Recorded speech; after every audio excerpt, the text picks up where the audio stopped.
Santa Teresa Avila TV, Sorowajan Baru, Renungan Katolik Selasa, 29 April 2025 diambil dari bacaan Injil Suci Yohanes bab 3 ayat 7-15, panggilan untuk dilahirkan kembali dan menerima kehidupan kekal dalam Kristus, demikianlah halnya dengan tiap-tiap orang yang lahir dari Roh. Yohanes bab 3 ayat 8. Firman Tuhan dalam kitab suci Injil Yohanes bab 3 ayat 7-15 melanjutkan percakapan antara Yesus dan Nikodemus mengenai makna dilahirkan kembali. Yesus berkata kepada Nikodemus, "Janganlah engkau heran, karena aku berkata kepadamu, kamu harus dilahirkan kembali.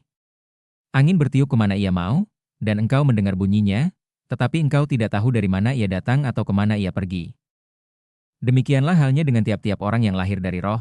Nikodemus yang masih bingung bertanya kepada Yesus, "Bagaimanakah mungkin hal itu terjadi?" Yesus menjawab, "Engkau adalah pengajar Israel, dan engkau tidak mengerti hal-hal itu? Sesungguhnya aku berkata kepadamu, kami berkata-kata tentang apa yang kami ketahui dan kami bersaksi tentang apa yang kami lihat, tetapi kamu tidak menerima kesaksian kami. Kamu tidak percaya waktu aku berkata-kata dengan kamu tentang hal-hal duniawi. Bagaimana kamu akan percaya, kalau aku berkata-kata dengan kamu tentang hal-hal sorgawi?" Yesus melanjutkan, "Tidak ada seorang pun yang telah naik ke sorga, selain daripada Dia yang telah turun dari sorga, yaitu Anak Manusia. Dan sama seperti Musa meninggikan ular di padang gurun, demikian juga Anak Manusia harus ditinggikan, supaya setiap orang yang percaya kepadanya beroleh hidup yang kekal."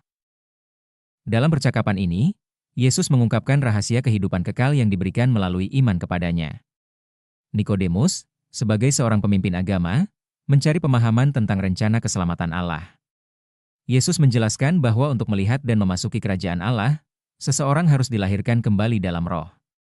Ini adalah proses transformasi rohani yang hanya dapat terjadi melalui karya Roh Kudus dan iman kepada Yesus sebagai Mesias. Yesus juga merujuk kepada peristiwa dalam kitab Bilangan di mana Musa meninggikan ular tembaga di padang gurun untuk menyelamatkan bangsa Israel dari gigitan ular beracun. Yesus menggambarkan bahwa sama seperti ular tembaga itu diangkat untuk memberikan penyembuhan, demikian juga Ia, Anak Manusia, akan diangkat di kayu salib untuk memberikan kehidupan kekal kepada siapapun yang percaya kepadanya. Sebagai umat Katolik, kita diajak untuk merenungkan makna dilahirkan kembali dalam Roh dan bagaimana kita dapat menerima kehidupan kekal dalam Kristus. Kita dipanggil untuk mengalami transformasi rohani yang memampukan kita untuk hidup dalam kasih dan kebenaran Allah, serta mengandalkan karya Roh Kudus dalam setiap aspek kehidupan kita. Poin-poin refleksi sehari-hari. 1. Dilahirkan kembali dalam Roh. Renungkan sejauh mana kita telah mengalami kelahiran kembali dalam Roh. Apakah kita telah menerima sakramen baptisan dan hidup sebagai anak-anak Allah? 2. Menerima kehidupan kekal. Evaluasi sejauh mana kita menghidupi kehidupan kekal yang diberikan oleh Kristus. Apakah kita memiliki iman yang tulus dan percaya bahwa Yesus adalah jalan, kebenaran, dan hidup? 3. Mengandalkan karya Roh Kudus. Bagaimana kita bisa lebih mengandalkan karya Roh Kudus dalam hidup kita? Apakah kita terbuka untuk menerima rahmat dan bimbingan Roh Kudus? 4. Mengamalkan kasih dan kebenaran. Renungkan bagaimana kita bisa mengamalkan kasih dan kebenaran Allah dalam kehidupan sehari-hari. Apakah kita berusaha untuk hidup sesuai dengan ajaran Yesus dan mengikuti kehendak Allah? 5. Menjadi saksi kasih Kristus. Bagaimana kita bisa menjadi saksi kasih Kristus dalam kehidupan sehari-hari? Apakah tindakan kita mencerminkan kasih Tuhan dan membawa pengharapan kepada orang lain?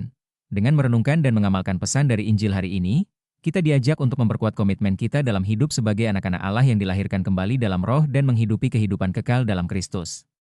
Marilah kita selalu mengandalkan kasih dan bimbingan Kristus dalam setiap langkah hidup kita, sehingga kita dapat menjadi saksi kasih Tuhan di dunia. Jangan lupa untuk share, klik subscribe, serta klik tanda lonceng dan like YouTube Rifai Alwan untuk inspirasi harian lainnya.